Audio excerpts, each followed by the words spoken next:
Kekuewa Jr. Show, starring Junior Kekuewa Jr. Hurry up. Go on. Join Junior along with the Wayne Multi Band as he makes any kind from Hawaii. And now, ladies and gentlemen, Junior Kekuewa Jr. How you going? Oh, wait. It's time for that again. Yeah, podcast. All right, there you go. Wayne. Oh, man, how's it? Aloha from Hawaii. I'm Junior Kekuewa Jr., and welcome to the podcast. The podcast that answers the question, if can. So that's a question in Hawaii. If can. Like, and what we have a lot of idioms like that, local idioms that I want to say. I want to say it's local, but yeah. And when you look around the world and stuff like that, you actually see that there's idioms like that elsewhere, right? Almost the same. Different words sometimes. But all right. Hey, and we want to start with the attitude of gratitude, and we want to say thank you for tuning in. You know where you are. So wherever you are, thank you. We're picking up with male listenership according to the stats. We're not going to go over the stats. We're going to jump right into the podcast and talk about doubt and fear. Okay. And doubt and fear are the only two things that can take your manifestations and push them away from you. Okay. We're going to get a little bit deep in this podcast. So if you're a shallow thinker, or if, you don't have the ability to think deep, okay, keep listening because this may change things for you, okay? Now, all you have to do really, okay, is change your perception, because if you change the way you think about things, the things you think about change, okay? And that's with circumstances, that's with everything, okay? But let's examine and take a look at what doubt and fear really are, okay? Because people think of fear like, oh, I'm afraid of this, or I'm afraid of heights, or I'm afraid of big dudes, or whatever it is, right? They associate that kind of fear. Well, I'm here to tell you that there's an undercurrent of fear, okay, that is associated with all negative emotions. Okay, let me say that again, all negative emotions. Okay, so procrastination is rooted in fear. So what are you afraid of, right? You keep putting it off. Why do you keep putting it off, right? There's got to be a reason why you keep putting it off. Okay, so procrastination is rooted in fear. At the very base of procrastination is something you're afraid of, okay? And sometimes it's like you see it as, well, I just don't want to do it now. Well, why don't you want to do it? That's the question to ask yourself. Why don't I want to do this? Or this project, or this thing, or whatever. If it's uncomfortable, okay, that uncomfortability is probably rooted in fear somewhere, okay? And you have to identify it. So the steps are usually first, acceptance, right? You accept, okay, I'm procrastinating because, I dread the idea of doing XYZ, right? And that kind of thing. And then it's like, okay, why do I don't want to do, because, I don't know about the result. I don't know if I do it, I don't know how it's going to turn out. Okay, that's fear. Okay, so identify that. Because the first thing you do is accept it. Second thing, first you identify it, then you accept it. Okay, now once you accept something, it's easy to deal with. Okay, and what's the opposite of that? Denial, right? There you go, denial. Okay, so you're either going to accept it or deny it. One of the two. Okay, now I'm here to tell you that I've been in both situations. I've been in denial about a lot of things. I'll tell you the biggest thing that I've been in denial in my life: wearing glasses. Okay, I gotta tell you, Hawaiians. And you learn a lot of truths about me on the podcast. But here's the thing, right? And the fear, right? The fear was like, how am I going to show up in this person's mind? How am I going to appear to this person? But it wasn't the kind of fear insecure kind of fear. The kind of fear was like, it's going to conflict with my entertainment posters. It's going to conflict with my, presentation because that's what you do. In show business, you show. Okay, that's what you got to be good at doing. You got to be good at showing if you're going to be in show business. That's what it is. and I learned this a long time ago, and it was a rude awakening because I was sitting in a showroom watching a show, right? On the outside, it looked like, when you were watching the show, it looked like paradise, right? Well, backstage, it was different, and then when these performers were living their personal lives, it was different, and then sometimes these are your heroes, and you hear your heroes say something, because I've been around tons of my heroes. That was one of my biggest blessings from God. God blessed me in the way that I met my biggest heroes, right? And sometimes you would hear your heroes say something, and inside you'd be like, oh, it would hit you like somebody punched you in the gut kind of thing, and you go, oh man, because you had the image in your head of the show. You had the image of what you saw, right? And then now the reality part, okay, or let's say the everyday aspect, or the way the person really is when they're not showing, okay, or doing a show is really different. And then when you get to that, when you get to that, right, it's kind of like, oh man, I wish that didn't happen. I wish that, because it ruins the image, and if it's one thing that I tried to do, and I still question myself sometimes, because you never know what you're going to be successful at or be good at or whatever. I mean, and because I'm a public figure, I have to always be mindful. Like, okay, if I do this, like, what's the result going to be if I do? And this is the condition: if I do it on a public level. Now, if I say something, off the cuff in my private life, then if it goes around, it goes around, and I don't care. Okay, I'm not afraid of judgment or anything like that. It's just like, okay, if I make that's why I don't make political statements. Okay, now I will post political things on my social media accounts, but most of the time when I do, I don't take a position, because here's the thing, right? You see all these entertainers, and as soon as they get popular, or as soon as they get known enough to garner some sort of popularity, right? What do? Oh, they start acting like a politician. They thought, well, we should do this, we should do that. And they try to, change the world that way, when the way that they are changing the world is through their music, through their entertaining, whatever, TV show, whatever it is that they do. Okay, so, but I'm here to tell you that fear is the underlying cause of all negative emotions. Okay, so procrastination, right? That's one. Hesitation, that's another one. If you're hesitating about something, what are you afraid of? Okay, if you're hesitating, well, I don't know if I want to, do this kind of thing. Okay, there's fear associated there, okay? Look beneath the surface. Go way down and okay, why am I putting this off, right? Procrastination. Why am I hesitating with this? Hesitation, okay? Fear, okay? Why do I, why do I not want to do something? And it could be just something that's not pleasant. Okay, so what's not pleasant? What is, and so here's the two things. The bottom core things at the bottom of everything is either love, okay? The opposite of love is not hate, okay? The opposite of love is fear, okay? Because when you're not fearing, you weren't born into fear, okay? When you were a baby and you were born, the day you were born, you were not born fearing. You were born comfortable. You were there. You were with mom. They put you on top of mom, whatever they did, right? Okay? But these things, when you came into the world, you came in through love. Okay? Most of us, right? Some of us come into the world through unfortunate circumstances, right? And we don't want to go too deep in that, but right? So, but most of us come into the world through love, or from love, okay, or for something that was, loving. And we come to the world in our natural state.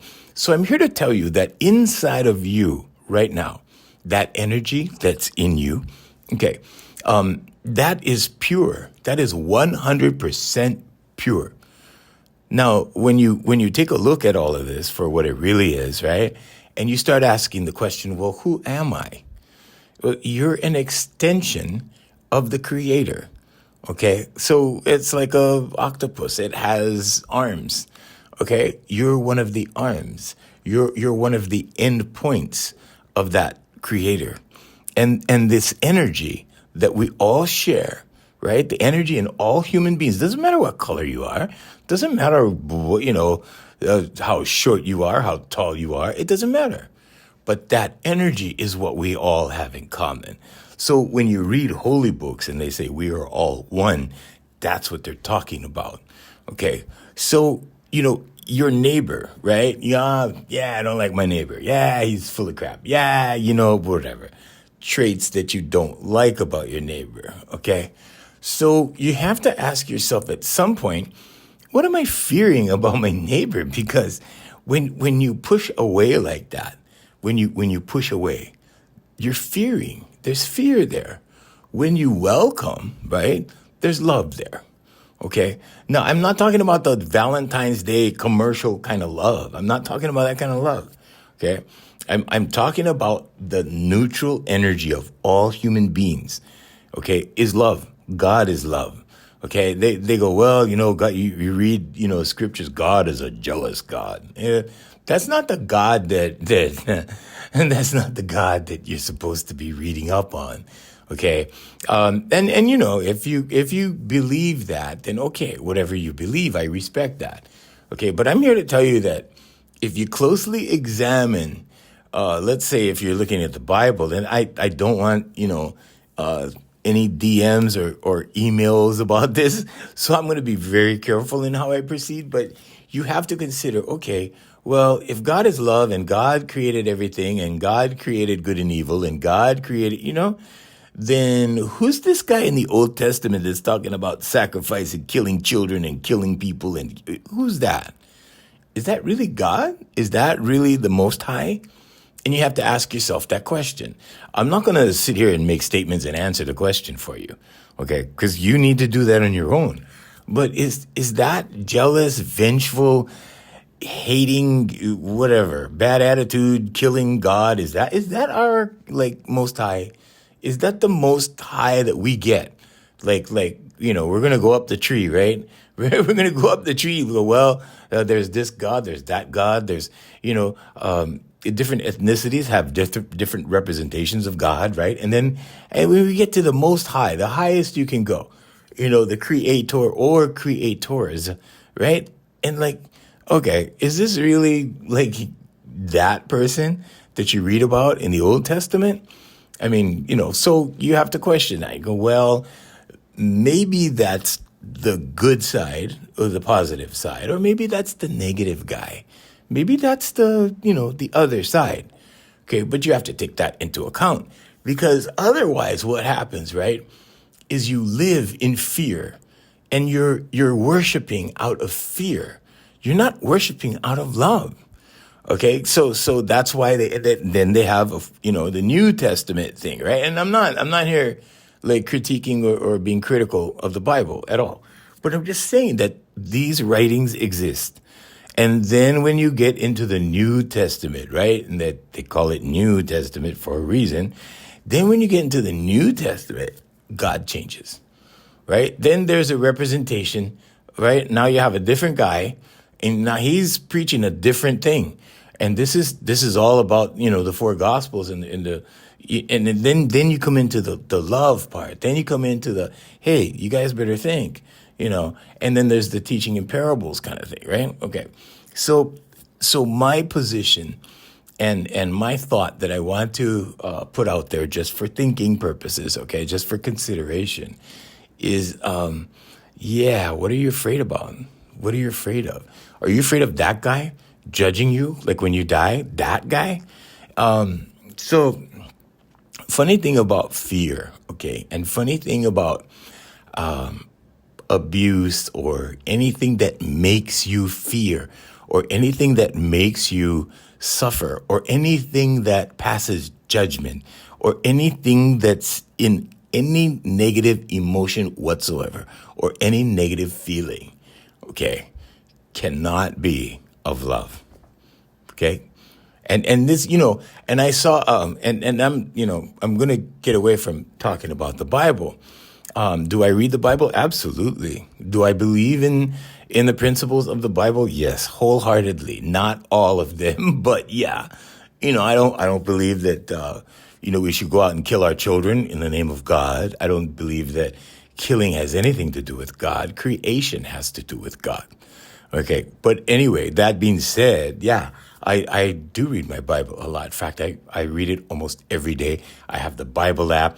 I also read the Bhagavad Gita. I also read the Quran. I also read, so I read these different writings, okay?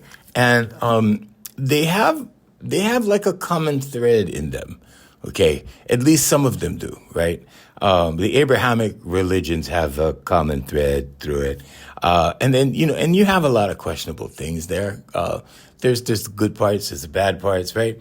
But my point is, if you're fearing and you're trying to worship something, but you fear it, and then you're, but I love God, but then, yeah, I'm afraid that God's going to do, whatever to me. Like for all the bad things I did, like, yeah, that kind of thing. So it's really important, though, to, be mindful and be the best person you can be. There's no question about that. It's very good to be mindful and try to do the best you can. And then, yeah, you're going to slip up. Yeah, you're going to sin, or whatever they call sin, right? Yeah, you're going to do negative things because we're human beings and we go from positive to negative all the time, back and forth, back and forth, back and forth, right? And, and some people, right, have that last straw kind of thing. And then that last straw provokes them into doing something very negative. You had a hard day at the office, whatever. Somebody cuts you off in traffic and you yell, or you do some, right? That kind of thing. So you can't escape negativity. You can't escape fear. Okay. But fear is for a reason. We fear for a reason. It's to keep us out of trouble. It's to warn us like, hey, you better be careful over here because this is like that. This is, this is a whatever it is, circumstance, right? But that's our warning system. It's an early warning system. So when the time comes, we need to be warned. When the time comes, the fight or flight thing, right? The caveman needed to run away from lions or whatever.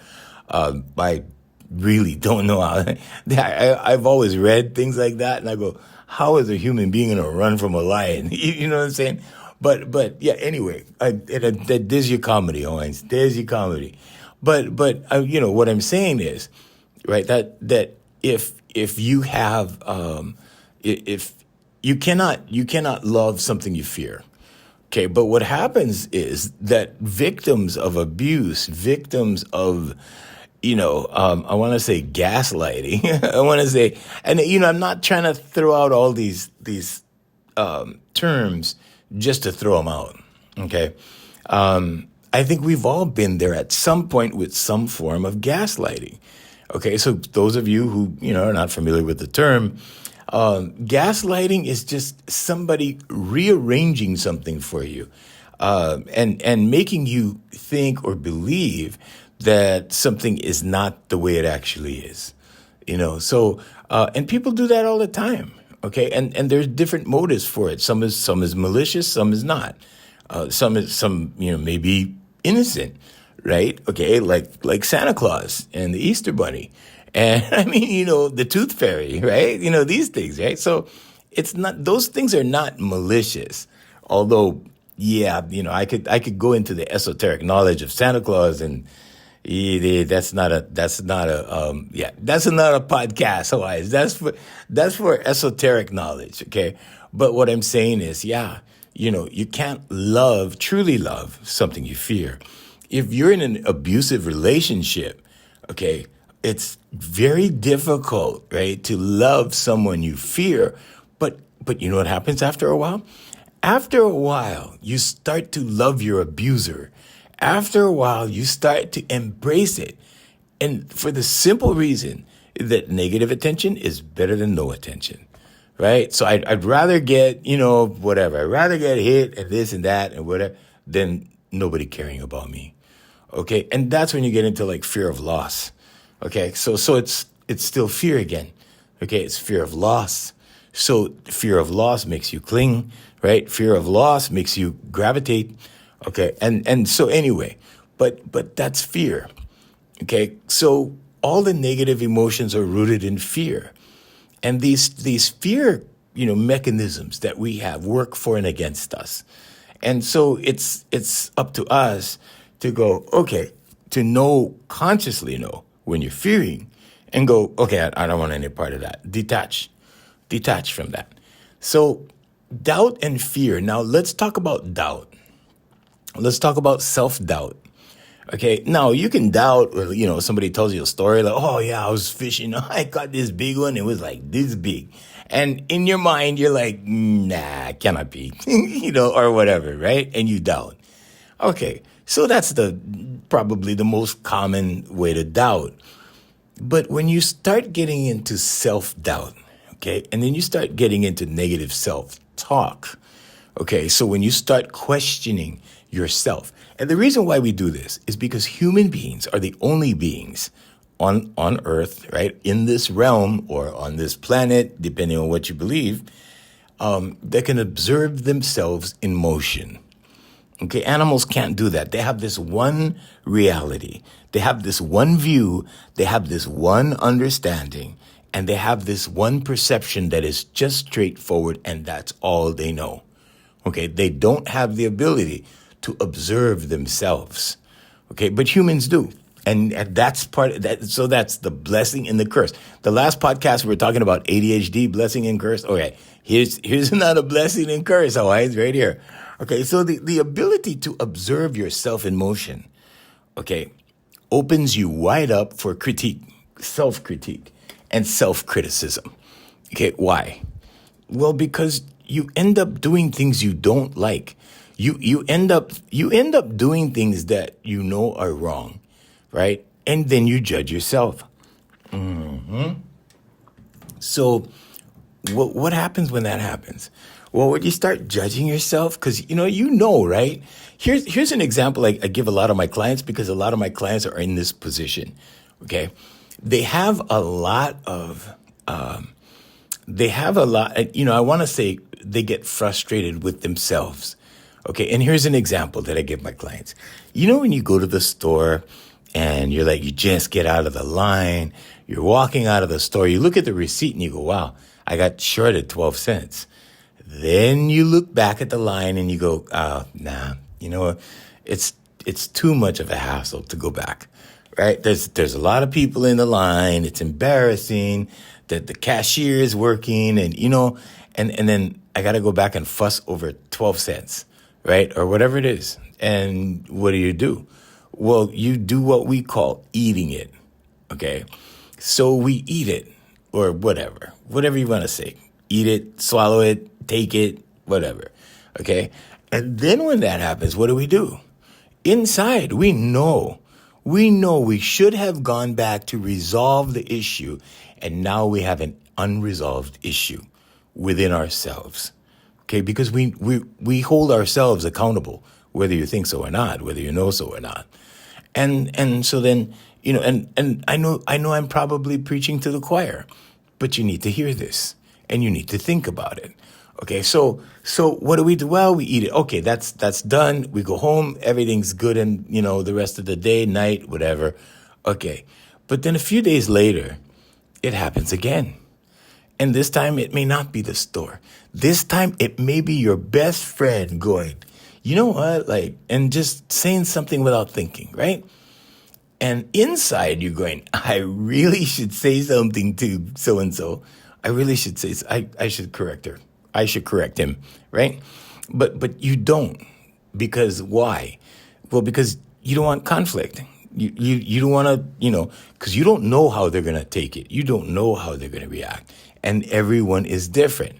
Even if you know that person really good, if it's something like pretty deep that you want to convey, or something that really bothers you, or there's a reason why, maybe when you were a kid, something bad happened to you.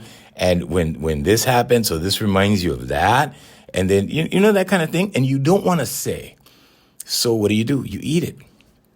Okay, now you've eaten the store thingy, right? Now you've eaten the personal encounter thingy, right? Okay, and it kind of goes from there.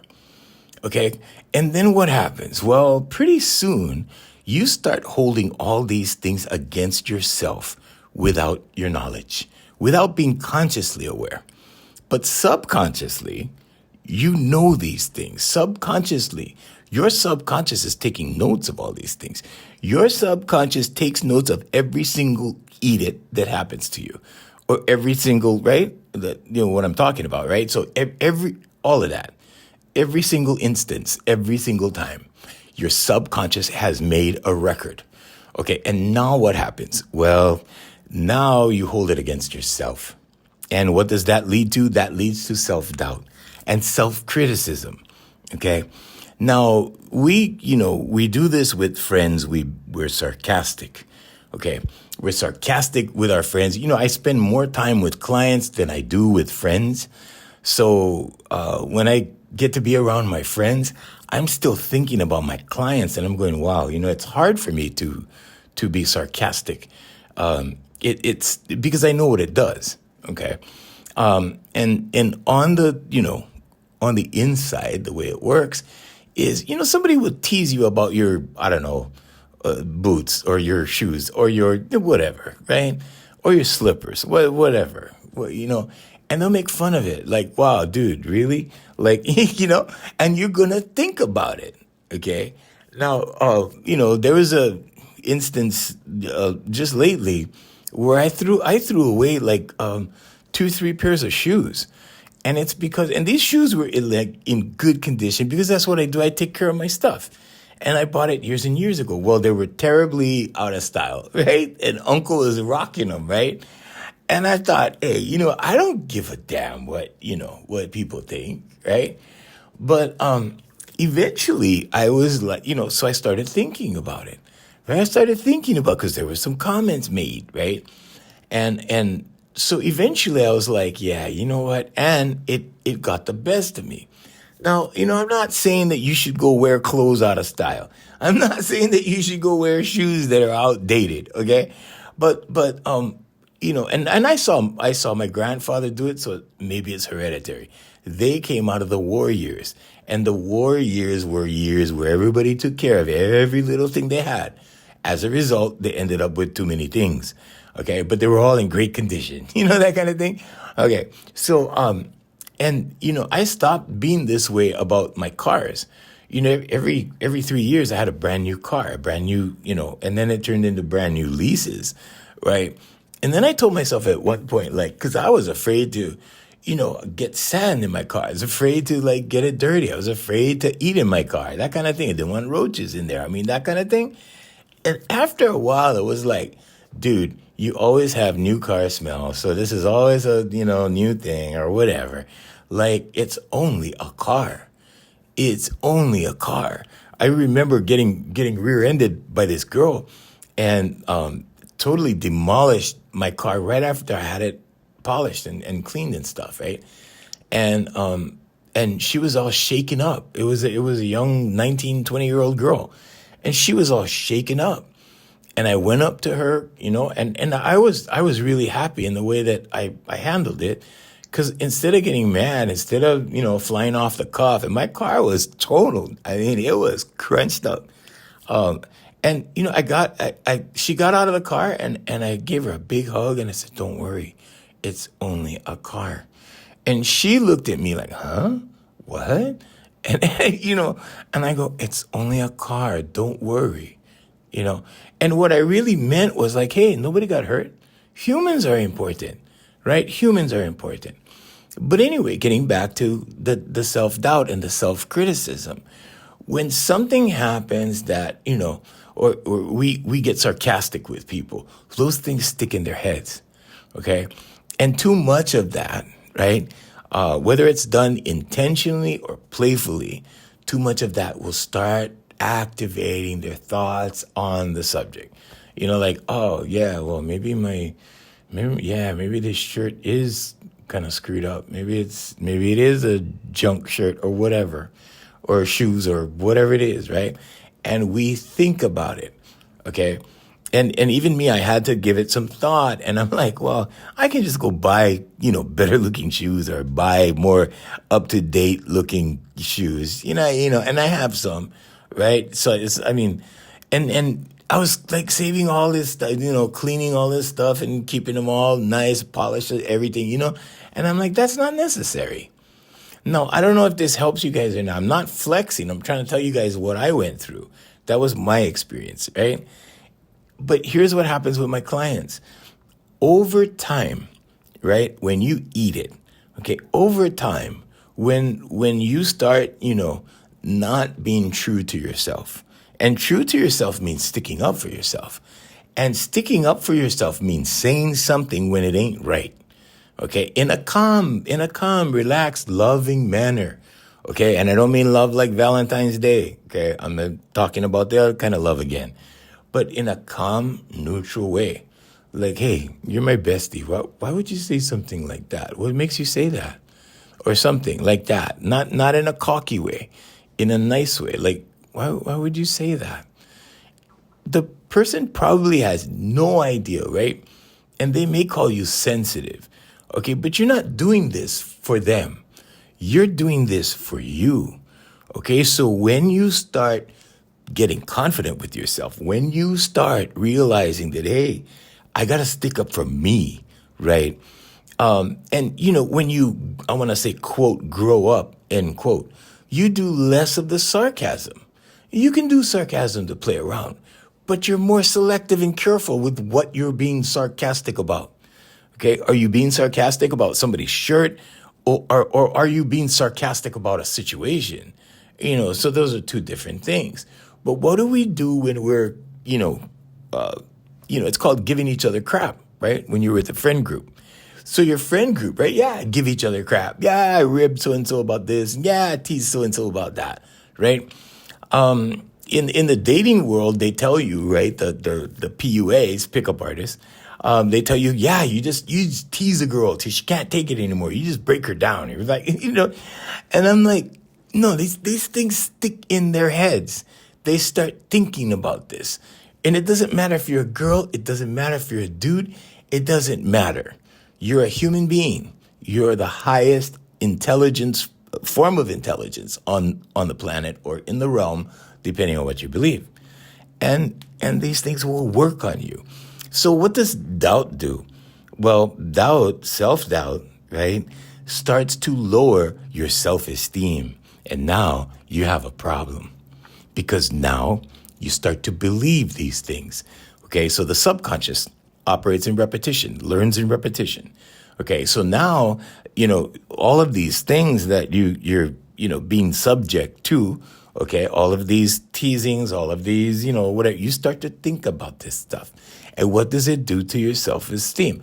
Well, if you're not deflecting it mentally, okay, then you're accepting it. If you're not deflecting it, you're welcoming it, okay? And then you start pondering it, okay? Now, the subconscious learns in repetition. You keep thinking about it over and over and over. Pretty soon you come to the conclusion, right? And whatever the conclusion is, but the conclusion is not going to be pretty. The conclusion has to do with lowering self-esteem. And then what? Well, then you don't speak up anymore. Then you hold it in. Then you become passive aggressive, And I'm not using these as in the clinical sense. I'm just saying it's just so you have an idea of what I'm talking about. I'm not giving medical advice or anything like that. But I'm saying like the passive aggressive thing, right? Take it, boom, explode. You see? Okay, and you take it until you can't take it anymore. And that's where you get these people that for some reason, they get that last straw and then bam, they do something destructive. Okay, and destructive could be words. Destructive could be, setting something on fire. Destructive could be murder. Destructive could be, a whole host of things. Okay, but it's going to be destructive. Because they need an outlet. So there has to be an outlet. Okay. Now, So what does this doubt and fear do in regards to, manifestation, right? Because this is a law of attraction podcast. So what it does is it just keeps pushing your goodness away. That's all. Doubt and fear ruin manifestation. Okay? Because number one, with self-doubt, you don't consider yourself worthy. Okay? You don't consider yourself, of that kind of value. So let me give you an example, right? Let's say you want a new car. Let's say the new car is a high-end car. And let's say in your head, you have low self-esteem. Okay? You're not going to be able to picture yourself in that car. As a result, you will not get that car. I don't care what. You will not. You will just go to the level that you're at, and that's it. So take a look at your car. Take a look at your surroundings. Take a look at the things you have. Okay? Now, if you notice that over the past maybe 3 years, everything has gotten better each year, congratulations, you're doing great. Okay?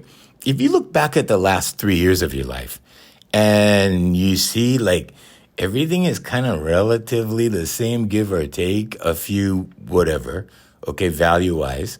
Maybe it's not dollar-wise. Maybe it's the quality of people that you're around, okay? But you have to take an audit. You have to do an audit of your life. Now, when you start doing that and you start, thinking like, yeah, in the last 3 years, everything's gotten better. My friends, the caliber of my friends got better. The people, the places, the things, like all of these things got better.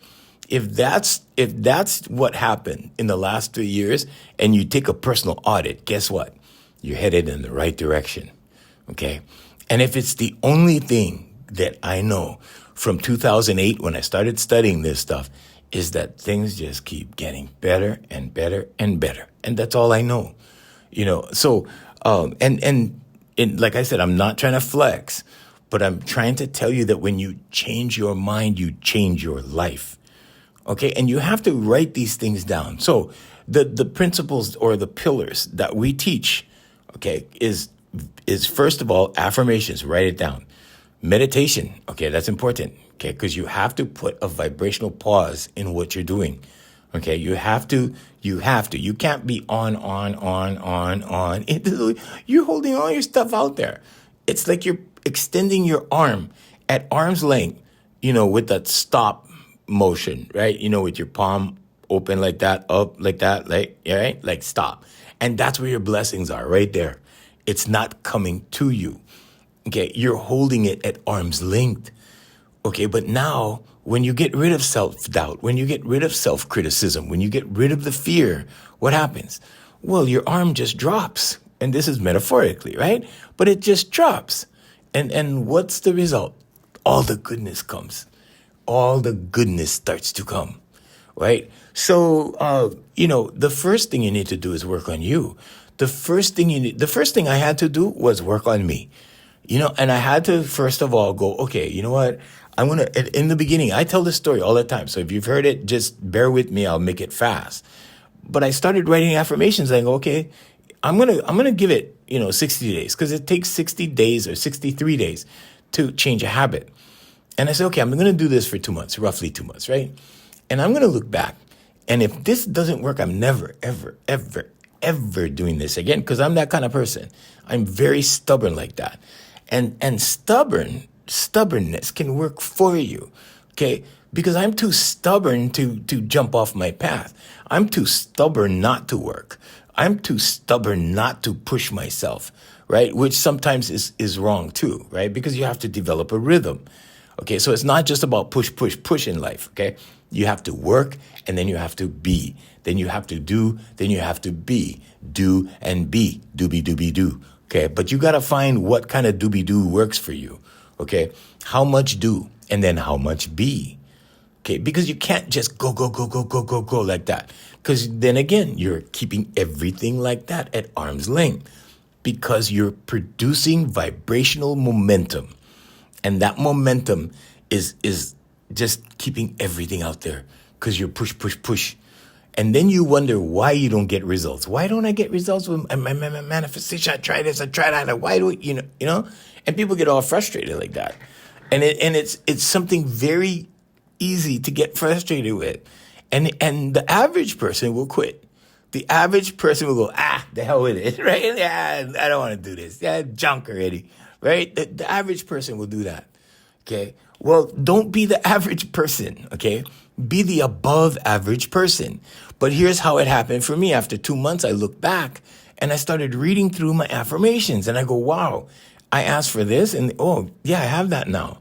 Like I wanted this, or I wanted this many clients, or I wanted this much, whatever it was. I looked and I go, wow, the majority of it, not everything, not every single thing, but the majority of everything I wrote down happened in 2 months. Okay, so the guideline or the rule to that is you can only request from the universe or God or source, however you believe, you can only request what is realistic to your subconscious. Okay, and here's what I'm saying. Here's what I'm really saying.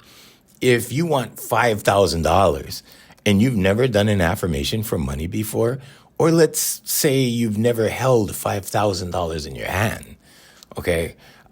If you've never had, say like a stack of $100 bills or, like $5,000 worth, then to your subconscious, it's foreign. To your subconscious, it's so out there that your subconscious can't wrap around it, right? So what you do is you start small, okay? Start with $20, okay? Because $20 is not a lot of money for a lot of people, right? Especially now it's been devalued, all of that, right? All right, start with $20, then go 50, then go 100. Wait until it happens. Do the $20 affirmation. I am so happy and grateful now that I have $20. Thank you. Okay, now when $20 shows up, it could show up in a tax refund. It could show up like your friend just gives you money. It could show up like your parents giving you money or whoever. Somebody just like, hey, here, thank you for the service and giving you a $20 tip. But you need to be aware when the $20 comes. And this is where people kind of don't get it, right? Because sometimes they go, oh no, but that was my taxes. I was owed that. No, you're not owed nothing. You are owed nothing in life. Okay? And until you change the way you think about things, the things that you think about will not change. So what's the key? Gratitude. Okay? Now you're grateful for that $20, no matter how it comes. You're working in a service industry or whatever, right? Maybe you're working in a restaurant. You get a $20 tip. You thank God for that $20 or whoever you believe in, whatever, your higher self, your whatever source. Okay. And you say, thank you. Now, when you say thank you, and I got to tell you, Hawaiians, I got to be perfectly honest with you. I do not know how gratitude works. I don't know how it works. I know it works.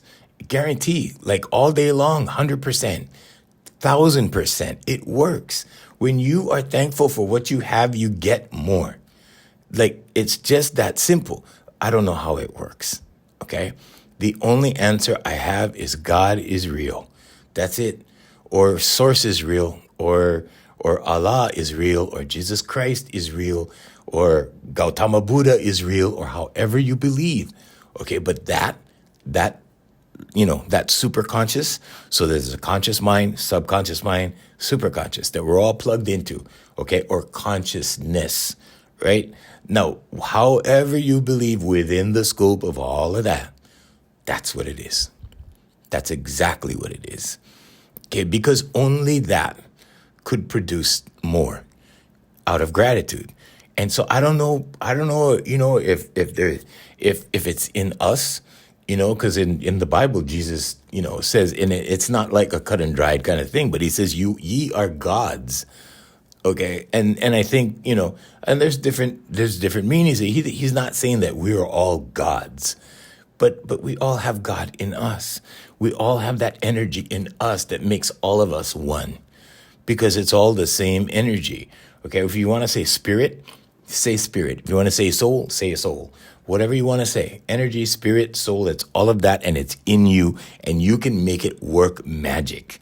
And I'm not talking about magic as in voodoo or witchcraft or anything like that, although you could do that if you choose. Because it's whatever you choose, however you choose.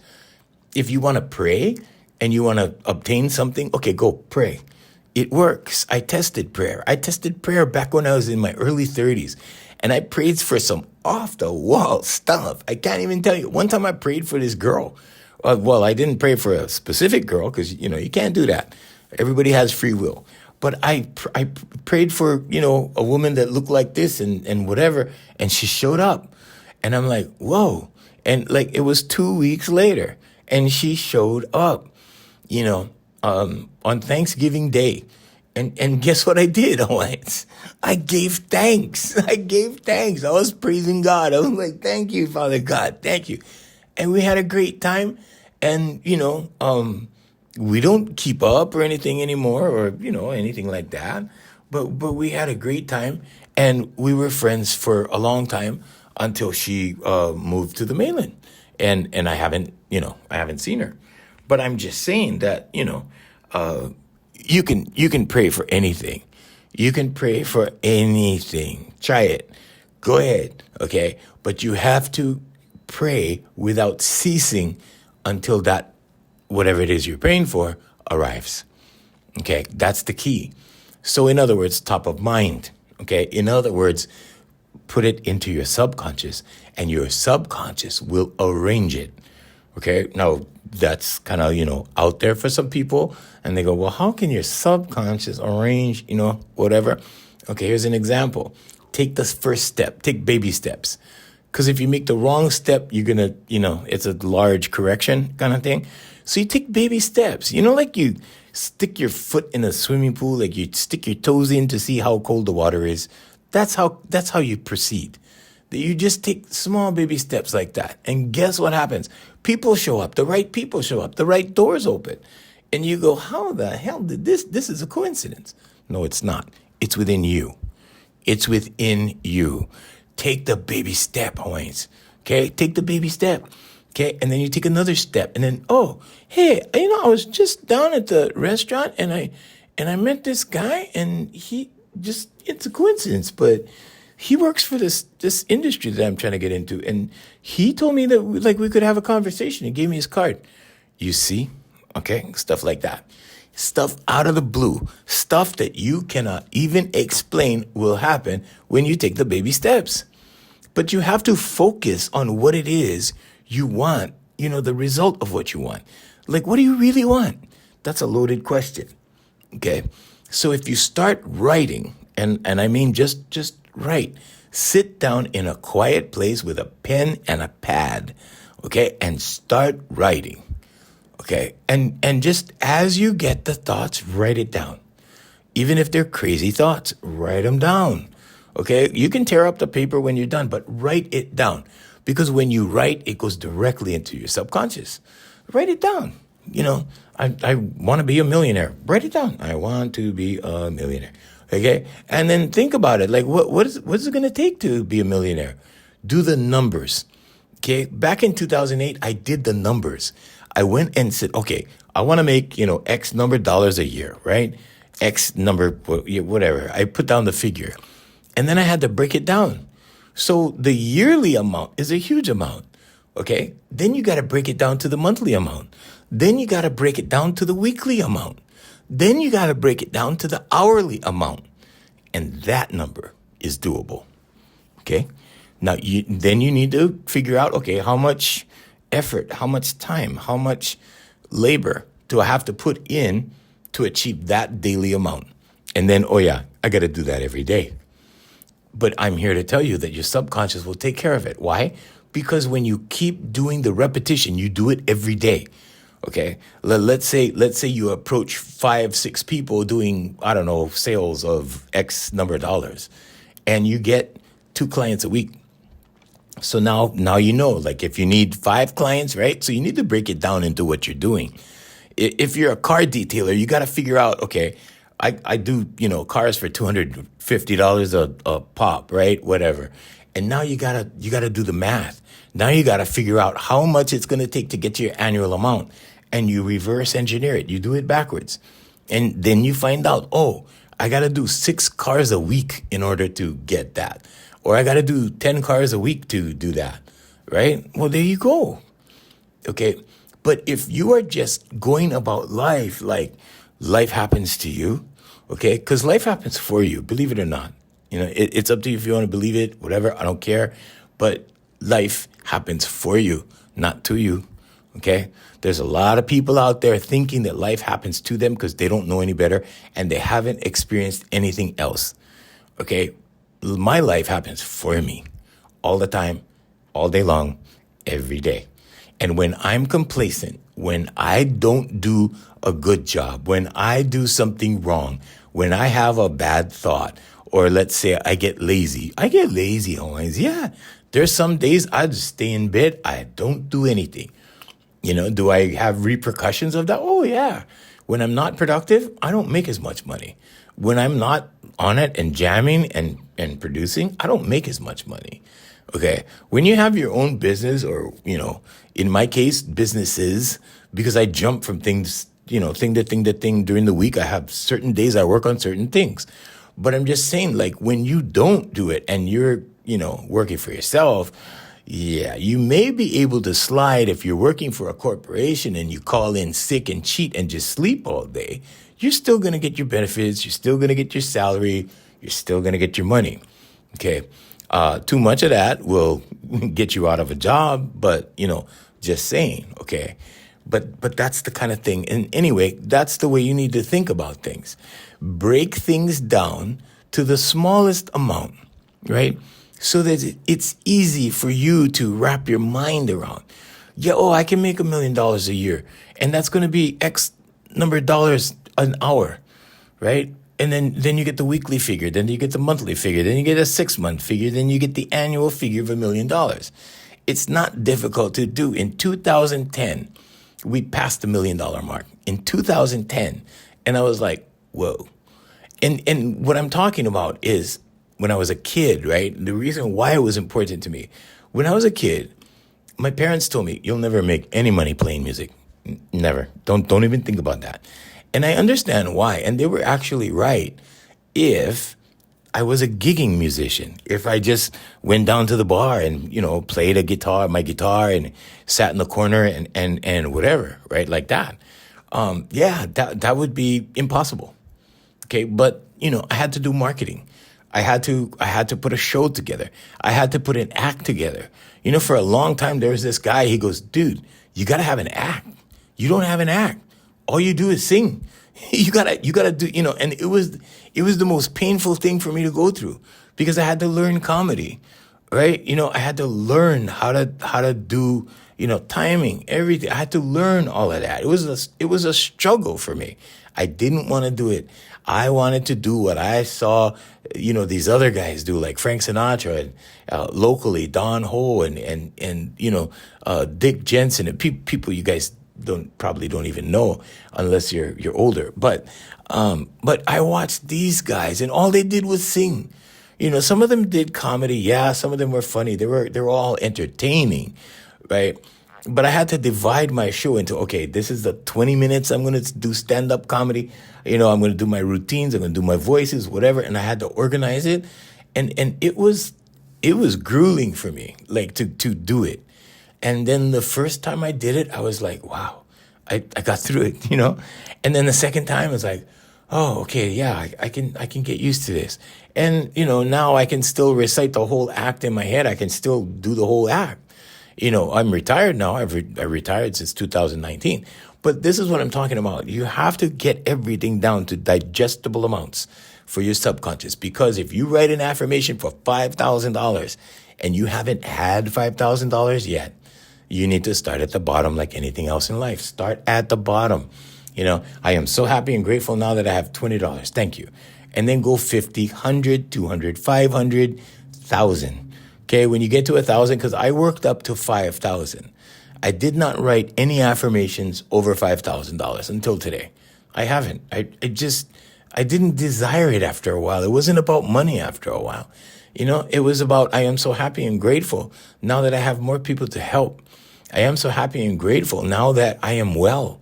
it became those things, right? In the beginning, when you're young, yeah, money, money, money, money, money, money. That's all you think about, right?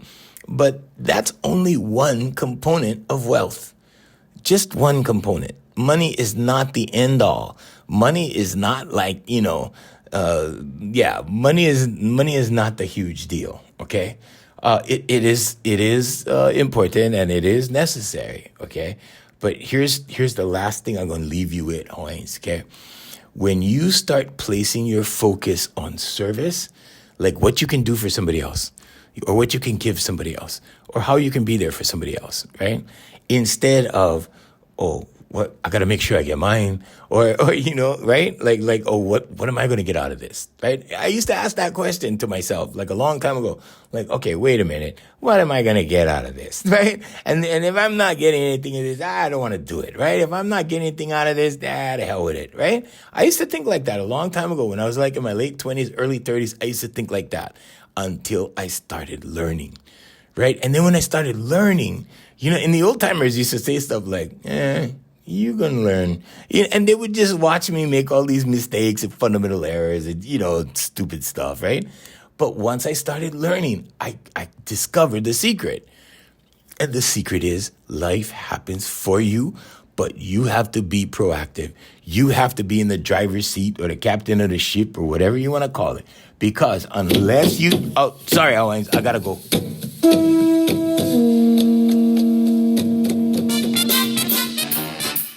Oh, boy. Hey, want to thank Brother Randy and Sister Jerry over there at Island Club and Spa, our fine sponsors. Also, the Voice Master family of service companies, and Darren Chinen and his music at AFMHawaiiMusic.com. Oh, man, what a podcast. What a podcast. Okay, we take you guys pretty deep, okay? You don't have to get deep on a daily, but just, entertain the principles and concepts of this podcast. I know it's a lot to process, but yeah. Okay, until next time, I'm Junior Kekuewa Jr. saying mahalo and aloha.